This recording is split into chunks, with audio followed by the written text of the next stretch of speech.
Have you ever felt like you always have to be right? Or maybe you struggle with taking correction? What if I told you that pride could be sabotaging your growth without you realizing?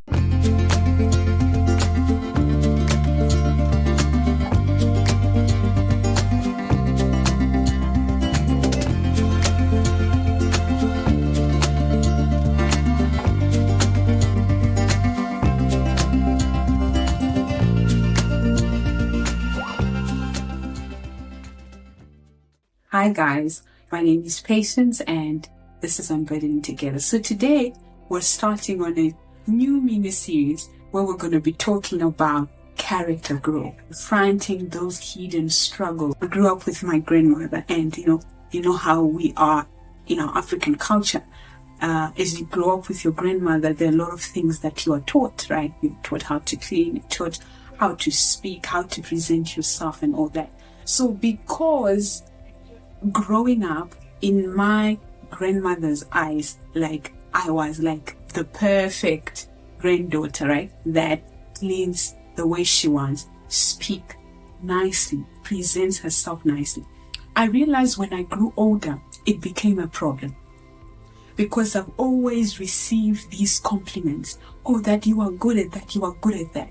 Now when the time came where there were certain things I was not good at, and if someone corrects me, like I wouldn't take that well. Like I would not take that correction very well. And I even saw it in my relationship with my friends. Like even like when they point out something about me, like I would get so defensive. Pride and snuck in. The truth is we are flawed. You can't be a perfect human being. You always have something that you can't do right. But because you've been getting compliments, you've been getting certain things right all throughout your life, and you kept hearing, like you kept receiving positive comments, the day that when someone, addresses something that you need to correct, you will actually realize that you will have a hard time taking that correction. I realized that pride limits growth, particularly in relationships. Because if you imagine you're in a relationship and your partner corrects you, but you are having a hard time receiving that correction, that's an issue.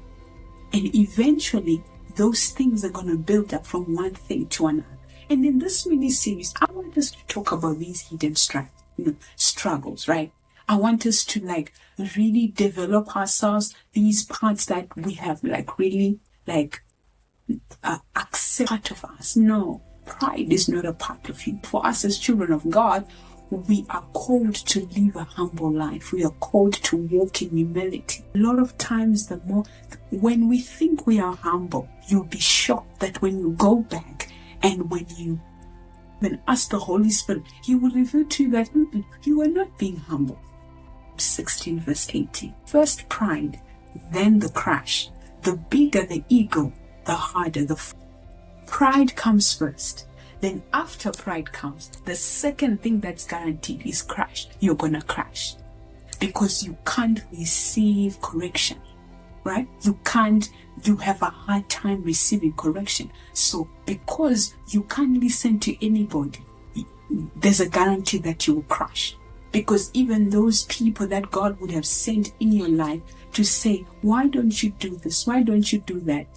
You still refuse to listen or to receive their correction. So crashing is inevitable. And I wanted us to just go back and investigate. What are those parts of you that pride has been sneaking in over the years? And you know what I realized about these character issues? They are so important because the day that you are given a platform or the day that an opportunity to shine shows up, these character flows, oh my God, they have a way of revealing themselves in that moment where you get the opportunity to shine. The first thing that if you are gonna start working on this part of your life, which is pride, is we all have those certain people in our lives that we trust. We trust their judgment. We trust their word. Why don't you practice going to those people whose word you trust, those people that you trust to give you feedback. How did I act? If you want to work on this part of your character, you have to trust them enough and put yourself through the process and go and ask for their feedback. Hey, what do you think? Think of moments where I've exhibited pride instead of humility, and I have told myself that I'm being humble. You go ask them, right? And the second thing, embrace correction as a tool of growth. People who are proud struggle with embracing correction. It's not meant to embarrass you, no. Correction is meant to come and help you grow. Because the thing about particularly this issue of pride, it's so deadly. Go to those trusted persons. They will tell you the truth. They will tell you, and it may not be comfortable, but embrace correction as a tool of growth. As long as you can't embrace correction, you can't grow, and you are a dangerous person. Because I can't trust your judgment. Because you are never on a mission to improve yourself. Because where you are, you already feel like, I'm good, I know it all. I can't trust you because you are a dangerous person. This week, I want you to intentionally listen more than you speak. Like I said earlier, like invite someone you trust to point out an area where you can improve. Right? Invite someone you trust. That person that you trust that they will never lie to you. Like, that's one thing I'm grateful for my youngster. I know that even if it's uncomfortable, she will never lie to me. And those are the people that you need because they help you grow.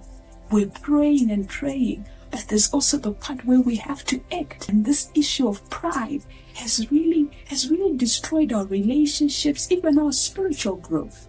Because you can't relate with people if you're proud. Embrace correction as a tool of growth.